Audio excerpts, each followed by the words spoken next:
tardes. Tengan todos ustedes participantes. Vamos a dar inicio a la clase correspondiente al día de hoy. Es una clase que, bueno, debimos haberla dado una oportunidad, pero estaba con algunos problemas de salud. Y bueno, hoy estamos aquí para cumplir con ustedes en esta actividad.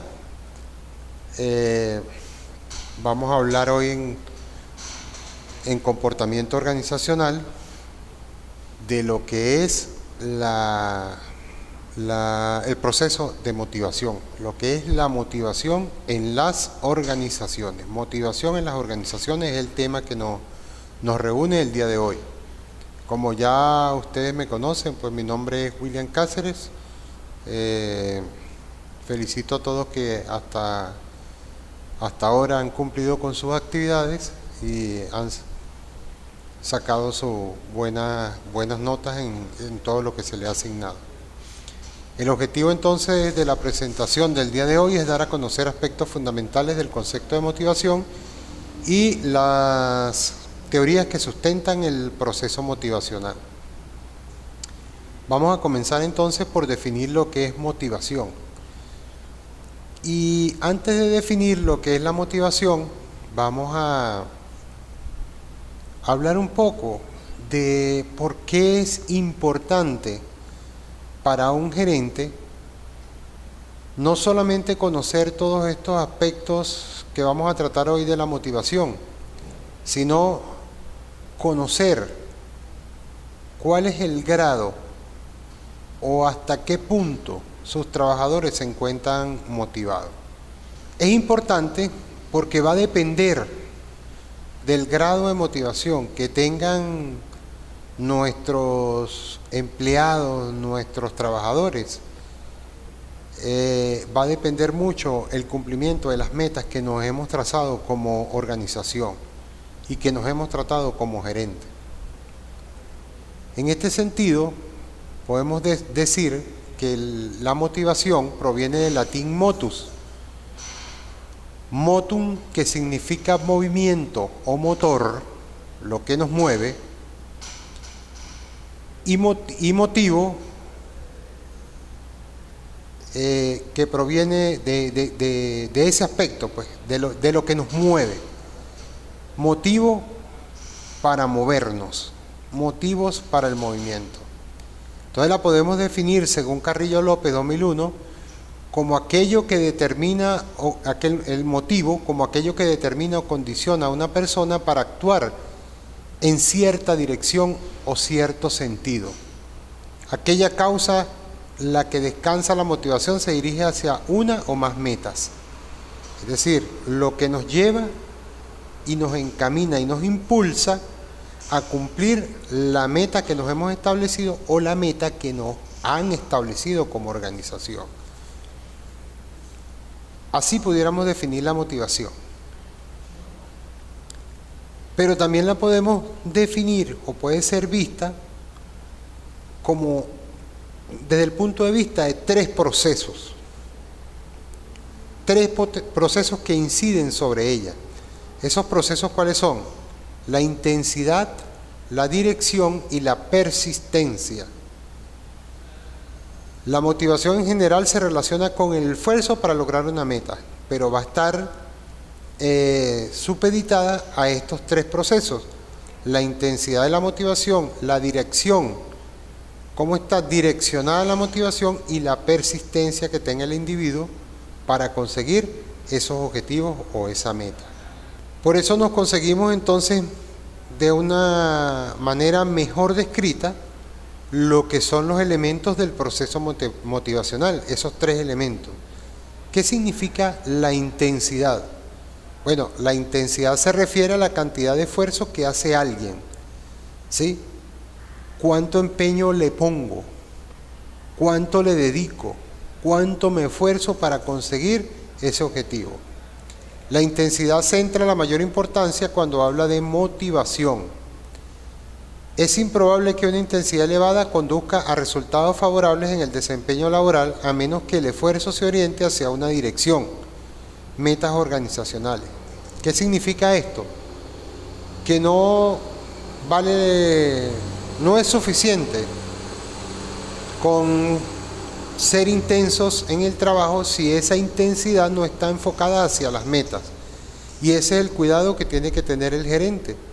Tiene que enfocar todo ese proceso, ayudar a ese individuo, a ese trabajador a enfocar todo ese proceso y esa intensidad ¿hacia dónde? Hacia las metas de la organización. Y se debe considerar entonces la calidad del esfuerzo como su intensidad. No basta con ser intenso como lo dije anteriormente, sino que debe haber una calidad. ¿Y qué define la calidad de ese esfuerzo? Hacia dónde esté orientado. ¿Y hacia dónde debe estar orientado ese esfuerzo? Debe estar orientado hacia las metas organizacionales. Otro de los elementos que definen el proceso motivacional es la persistencia, el cual se refiere al tiempo que la persona será capaz de mantener su esfuerzo. Los individuos motivados permanecen en una tarea lo suficiente para alcanzar un objetivo.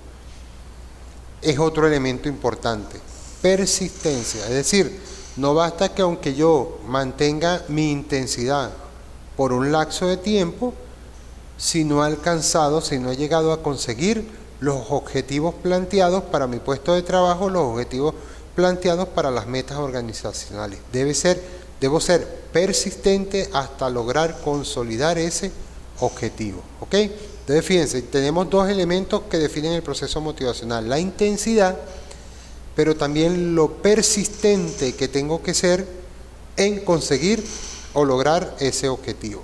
Y el otro elemento es la dirección, que se encuentra enmarcado dentro de lo que es el proceso de intensidad, el proceso motivacional de intensidad.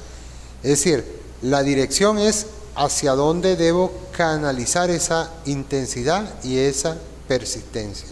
Por supuesto, como ya lo hemos descrito, esos dos elementos deben estar direccionados hacia el cumplimiento o a la consecución de las metas que se ha trazado la organización o que ha impuesto el gerente o el jefe en ese departamento para lograr esos objetivos que al fin van a dar al traste con los objetivos globales de la organización.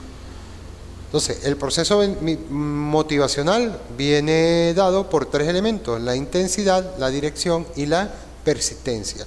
Cuánto empeño le colocamos, cuánto duramos en ese empeño y hacia dónde dirigimos esa intensidad y ese empeño y ese tiempo de dedicación. Viene también centrado el proceso motivacional por unas teorías que hemos denominado las teorías del proceso motivacional, un conjunto de científicos, de investigadores que en el transcurrir de los años nos han llevado a establecer algunos elementos que me dicen, que nos ayudan a inferir por qué se mueve el individuo, cómo se mueve el individuo, hacia dónde se mueve el individuo, cuál es ese motor que lo hace dirigirse dentro de los procesos organizacionales e incluso en su vida propia. Dentro de esas teorías del proceso motivacional conseguimos las teorías de las necesidades de Abraham Maslow, mejor conocida como la teoría de la jerarquía de las necesidades, enunciada por Abraham Maslow, quien planteó la hipótesis de que dentro de cada ser humano existen una jerarquía de 5 necesidades. Y en la medida que ese individuo logre satisfacer esas necesidades, el individuo va a rendir más en los procesos sociales del trabajo e incluso en su vida propia. ¿Cuáles son esas 5 necesidades? Las que están enunciadas en la que comúnmente se denomina la pirámide de las necesidades de Maslow, que arranca en el punto más alto con las necesidades de autorrealización, luego baja a las de estima, a las sociales, a la de seguridad y la fisiológica. o viéndolo desde el punto de vista desde las bases, que es la que guarda mayor cantidad de necesidades, entonces comenzaríamos con las fisiológicas. Si satisfacemos nuestras necesidades fisiológicas, pues hasta cierto punto vamos a tener una motivación más elevada. Luego vienen las de seguridad, el de sentirme bien, las sociales, las de interacción, las de estima, las de querer, de ser querido, y las de autorrealización, que no son otras que conseguir los objetivos que nos hemos planteado en la vida, en nuestro proyecto de vida o en nuestro proyecto como trabajador. Y esas teorías, entonces, como ya las hemos descrito, son las fisiológicas y las de seguridad, que las podemos clasificar como necesidades de orden inferior. Perdón, dije esas teorías, no son esas teorías. La teoría es la teoría motivacional de Maslow. Son esas necesidades que están dentro de la pirámide. Las necesidades fisiológicas incluyen el hambre, la sed, el refugio, el sexo y otras necesidades corporales. Si satisfacemos esas necesidades, pues vamos a estar tranquilos dentro de la tarea que estamos realizando, dentro de las actividades, dentro de las metas que queremos cumplir, y eso nos va a dar una tranquilidad. Igual tenemos la de seguridad, que abarca el cuidado y la protección contra los daños físicos y emocionales, sentirnos seguros en lo que estamos realizando, en que no vamos a sufrir un accidente, en que las condiciones son las más óptimas para desarrollar mis trabajos. Y esas dos necesidades, la fisiológica y la de seguridad, son clasificadas como necesidades de orden inferior, es decir, necesidades que se satisfacen principalmente en forma externa al individuo.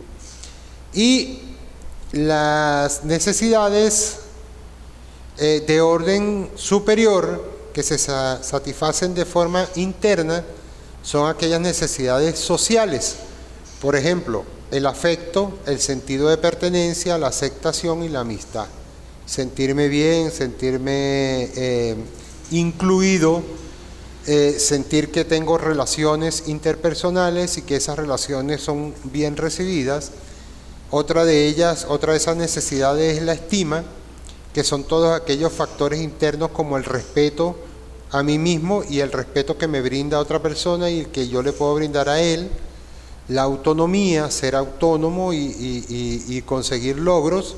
Factores externos como el estatus, el reconocimiento y la atención son elementos que me van a motivar.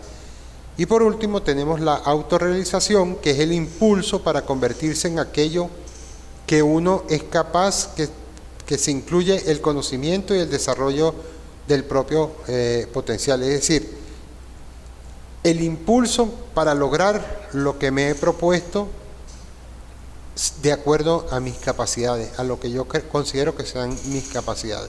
Si lo consigo, entonces por supuesto que eso me va a dar una satisfacción y por supuesto al tener satisfacción voy a estar motivado a seguir adelante, a seguir en esa persistencia por lograr los objetivos que nos hemos planteado.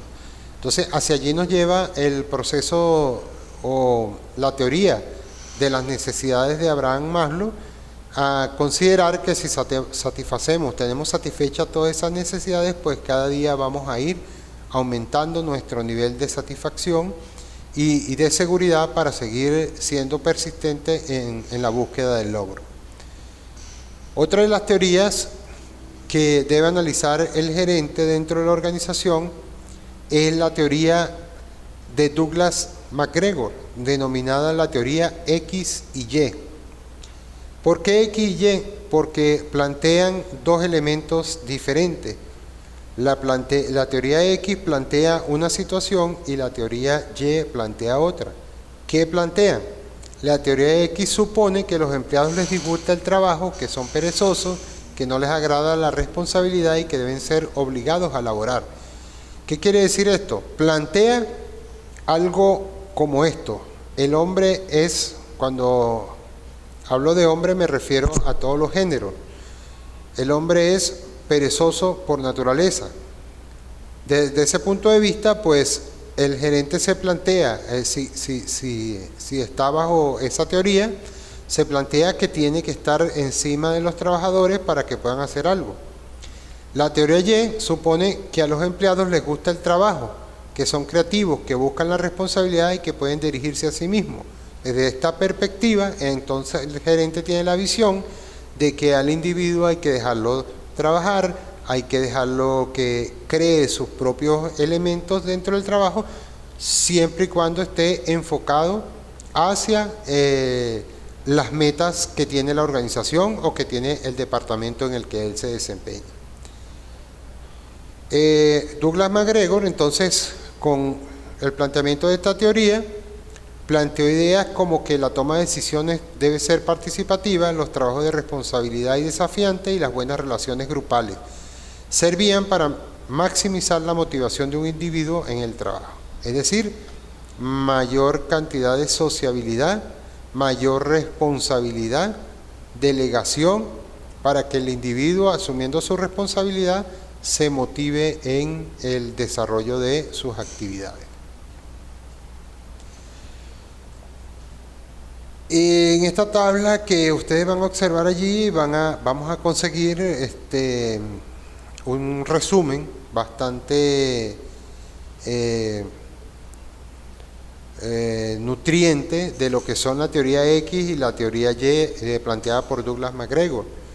La teoría X, mientras que la teoría X plantea que los empleados inherentes les disgusta el trabajo y siempre es posible y procuran evitarlo, los empleados en la teoría Y se considera que los empleados pueden considerar el trabajo tan natural como el descanso y el juego. ¿Por qué hacemos el estudio de esto? Porque depende de la perspectiva y la visión que tenga el gerente, va a lograr uno u otro objetivo. Si nos planteamos desde el punto de la teoría X, tendríamos que generar otras estrategias, porque yo considero que el individuo que está desarrollando una actividad es perezoso, no está motivado y todos esos elementos. Entonces tengo que generar un tipo de estrategia para ello, mientras que si estoy enfocado dentro de la teoría Y, pues considero que el individuo considera el trabajo como un hecho normal, que es de suma necesidad para él, y entonces las estrategias que yo voy a emplear para dirigir van a ser totalmente diferentes. En la teoría X, puesto que los empleados les disgusta el trabajo, debe ser coaccionado. Fíjense lo que les vengo diciendo, controlados o amenazados con sanciones para que alcancen la meta. Entonces ya es otro estilo de ir liderando lo que es el trabajo de los empleados que tengo allí. Y en cambio en la teoría Y, la gente ejerce autodirección y autocontrol si está comprometida con los objetivos. Es decir, lo que buscamos es que se comprometan con los objetivos para que ellos desarrollen todo su potencial. En la teoría X, mientras que la teoría X nos dice que los empleados evitarán asumir responsabilidades y buscan una dirección formal siempre que sea posible, es decir, alguien que los esté dirigiendo, en la teoría Y acertamos en decir que las personas promedios pueden aprender a aceptar, incluso buscar asumir nuevas responsabilidades o asumir responsabilidades. Entonces fíjense lo que tenemos en la teoría Y. El trabajo es algo natural, hay autodirección y autocontrol y hay compromiso, asumimos responsabilidades. Y por último, en la teoría X, la mayoría de los trabajadores colocan la seguridad por encima de todos los demás factores asociados con el trabajo y muestran poca ambición. Y en el caso de la teoría Y, la capacidad de tomar decisiones innovadoras está ampliamente dispersa en toda la población, no necesariamente es patrimonio exclusivo de los que ocupan puestos administrativos, es decir, no necesariamente de los gerentes o supervisores, sino que el empleado puede tomar esa iniciativa, pues. Entonces, bueno, queda de parte del gerente en ver en qué teoría se ubica. Yo particularmente considero que la teoría Y es la teoría acertada para dirigir la organización.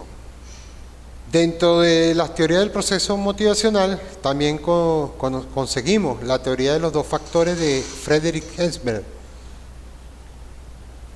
o la teoría de la motivación e higiene. Es decir, son dos elementos, motivación e higiene. Entonces hay factores que son factores de motivación y hay factores que son de higiene, según lo planteado por esta teoría de Friedrich Herzberg.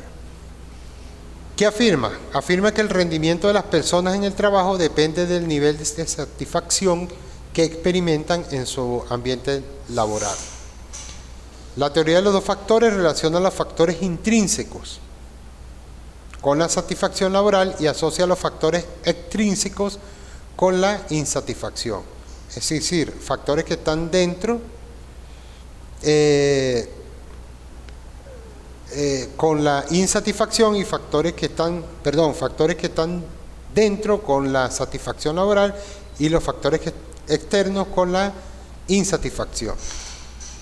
Por eso se clasifica entonces los factores de higiene, como es los dos factores, motivación e higiene, los factores de higiene o extrínsecos, por ejemplo, la calidad de la supervisión, el salario, las políticas de la empresa, las condiciones físicas del trabajo, las relaciones con los demás y la seguridad laboral. Son factores extrínsecos al trabajador y son considerados factores de higiene. Esos factores extrínsecos son los que pueden llegar entonces a generar insatisfacción. Y voy a tomar solamente un elemento. Si el trabajador está desempeñando su actividad en un área poco adecuada para su desempeño laboral, por ejemplo, en condiciones altamente de calor y todos esos elementos, pues el individuo, por supuesto que la misma condición lo va a llevar a tener insatisfacción. Mientras que si lo hace en un espacio agradable, siendo ese un factor externo, lo va a llevar a que sienta motivación por desempeñar sus actividades. Entonces, en este sentido, los factores de motivación o factores intrínsecos que plantea Herzberg están relacionados con las oportunidades de ascenso, las oportunidades de desarrollo personal, el reconocimiento, la responsabilidad y el logro. Es decir, como gerente entonces nos centramos en los factores de higiene para garantizar que esos factores externos me lleven a mí a tener no insatisfacción, sino estar satisfecho dentro del trabajo que estoy realizando, y también a los factores intrínsecos que me lleven también a motivarme, como que el individuo tenga oportunidades para ascender, como que el individuo tenga reconocimiento por la tarea que hace, una palmada en el hombro, un decirle que está bien lo que está haciendo, eso va a motivar mucho al trabajador. Elementos como ese, no necesariamente tienen que ser los que acabo de mencionar, pero elementos como ese pues lo van a llevar a desarrollar una mejor actitud frente al trabajo y frente a la actividad que siempre está desarrollando. Así como es importante las relaciones con los demás, la seguridad laboral, sentirse seguro en su trabajo, las condiciones físicas del trabajo, es también importante entonces el logro, la consecución de un logro dentro de su trabajo y las oportunidades de desarrollo personal que pueda tener. Otro de los elementos, o dentro de los elementos entonces que estamos hablando, de los que nos pueden generar motivación y que nos pueden generar poca motivación, como lo son los elementos motivadores y los factores de higiene, que son los que generan poca motivación, conseguimos que dentro de los de motivadores conseguimos el trabajo estimulante, el logro y autorrealización, el reconocimiento y la responsabilidad que me puedan brindar en el ejercicio de mis funciones.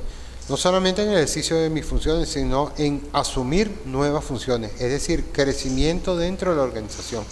Todos estos aspectos entonces son elementos motivadores para el individuo y que van a dar un reconocimiento para seguir adelante en el cumplimiento de las metas u objetivos que se han planteado dentro de la organización. Y por otro lado tenemos los factores de higiene, que son factores que debemos cuidar como organización para que no generen insatisfacción al individuo que está desarrollando una tarea. ¿Cuáles son esos factores? Factores económicos, es decir, el sueldo, los salarios, las condiciones en que se realiza la tarea, seguridad, higiene industrial, ventilación, un elemento adecuado dentro de la organización, un espacio adecuado dentro de la organización para el ejecute de sus tareas, iluminación adecuada, la seguridad laboral, es decir, que yo tenga seguridad, no que esté con una zozobra que de que el próximo mes ya se cumplen 3 meses, voy a salir, no, que haya seguridad laboral de continuidad dentro de la organización. Factores sociales también son importantes de considerar, que pueda tener el individuo en su vida afuera o dentro de la organización en su relación con los otros individuos que están allí en la organización. Y además de eso, los beneficios adicionales que se le pueda brindar, que no siempre tienen por qué ser beneficios económicos, aunque generalmente son los que más observamos, pero también un compartir, un paseo, un viaje, un reconocimiento, un libro, todos esos elementos son beneficios adicionales que pueden llevar a generar satisfacción al individuo. Es decir, son vistos como insatisfacción desde el punto de vista de que no se den, pero si se dan, van a generar satisfacción dentro del individuo. Entonces, como podemos ver, el proceso de los dos factores de Esbern considera varios elementos que pudiéramos hasta cierto punto considerarlos con la pirámide de Maslow, pero que los describe en hechos más reales dentro del proceso de la organización. Y tenemos ahora la teoría de las necesidades de David Macmillan. Macmillan plantea que el logro, el poder y la afiliación son 3 necesidades importantes para ayudar a explicar la motivación. No estamos fuera de lo que hemos hablado, pero él los concreta en 3 elementos: el poder, el logro, el poder y la afiliación. Y los describe de esta manera: necesidades de logro, impulso por sobresalir, por tener éxito con respecto a un conjunto de estándares y por luchar para triunfar. Es decir, ir creciendo, el crecimiento personal del individuo, el lograr tener cosas que se ha planteado tener. La otra necesidad, la necesidad de poder, necesidad de hacer que otros se comporten de una manera que no se lograría con ningún otro medio. Es decir, influir sobre las personas, tener capacidad de influir sobre un grupo, sobre un conjunto de personas, necesidad de poder. Y la última, necesidad de afiliación, deseo de tener relaciones interpersonales amigables y cercanas, es decir, interrelacionarme con las personas, que me acepten dentro de los grupos, que pueda compartir con ellos. Son necesidades que, si las tengo dentro de la organización, voy a tener satisfacción laboral y voy a estar motivado a ir más adelante en la búsqueda del cumplimiento de las tareas para el logro de los objetivos de la organización. Podemos ver aquí entonces las necesidades que se plantean: necesidad de afiliación, necesitan mantenerse en contacto con otras personas, conservan las amistades, eligen para trabajar antes a un amigo que un experto, crean un buen clima y no les gusta estar solo. Necesidades de logro, se responsabilizan personalmente, asumen responsabilidad, buscan expertos en que apoyarse, asumen riesgo, se marcan objetivos ambiciosos y son resistentes al estrés. Y en cuanto a las necesidades o la influencia del poder, ayudan a los demás sin que se los soliciten, son activos en las tramas de poder de la empresa, expresan emociones de forma abierta e influyen sobre los demás para que logren resultados. Características entonces de las personas enmarcadas dentro de la teoría de las necesidades de Macmillan. Y por último vamos a tener una teoría ya más contemporánea. Estas son teorías, las 4 que vimos, que se vienen dando en el transcurso del tiempo. Y esta, una teoría más contemporánea, que es la teoría del reforzamiento, y que tiene que ver mucho con los planteamientos de respuesta a estímulo. Es decir, el individuo responde a algunos elementos. Pero veamos cuál es el planteamiento real de la teoría del reforzamiento. Dice, enfoque que plantea que el comportamiento está en función de sus consecuencias. Es decir, si yo me comporto, dentro de mi comportamiento está el esforzarme, el hacer las tareas adecuadamente, yo aspiro y espero que haya una consecuencia positiva para mi desempeño personal. Entonces esa va a ser la respuesta, estímulo-respuesta. Los teóricos del reforzamiento ven el comportamiento como algo causado por el entorno. Afirman que no es necesario considerar los eventos cognitivos internos, fíjense, desplaza lo interno, lo que controla el comportamiento son los reforzadores. Cualquier consecuencia que siga de inmediato una respuesta incrementa la probabilidad de que la conducta se repita. Es decir, doy esto y recibo esto, entonces voy a seguir dando para seguir recibiendo. Más o menos por allí va ese planteamiento de la teoría del reforzamiento y como una teoría contemporánea. Los modelos son fundamentales en la teoría la teoría del aprendizaje social. Hay 4 procesos que determinan su influencia sobre el individuo. Y aquí vamos a estudiar entonces esos procesos que me van a influir dentro de la teoría del reforzamiento. El primer proceso, el proceso de atención. ¿Qué me dice el proceso de atención? Que las personas aprenden de un modelo solamente cuando reconocen y ponen atención en sus características fundamentales. Tendemos a recibir mayor influencia de los modelos que son atractivos, que están disponibles constantemente, que son relevantes para nosotros o que consideramos similares a nosotros. Es decir, el aprendizaje o el reforzamiento a través de modelos. El segundo proceso, el proceso de retención. La influencia de un modelo depende del grado en que el individuo recuerda sus acciones, una vez que el modelo ya no está disponible. Observamos, aprendemos, retendemos, ¿para ir a qué? A aplicar. Proceso de reproducción motora. Una vez que el individuo ha visto una nueva conducta, al observar el modelo, esto se debe convertir en acción. Se trata de un proceso que demuestra que el individuo puede desempeñar las actividades modeladas, es decir, como ya lo venimos escuchando, es el aprendizaje o el accionar a través de modelos. Y el último proceso son los procesos de reforzamiento. Si se dan incentivos o recompensas positivas, los individuos se sienten motivados a exhibir comportamientos modelados. Las conductas que reciben reforzamiento positivo logran mayor atención, se aprenden mejor y se realizan con mayor frecuencia. Entonces fíjense que estamos hablando de un proceso donde existe un modelo que es observable, que es,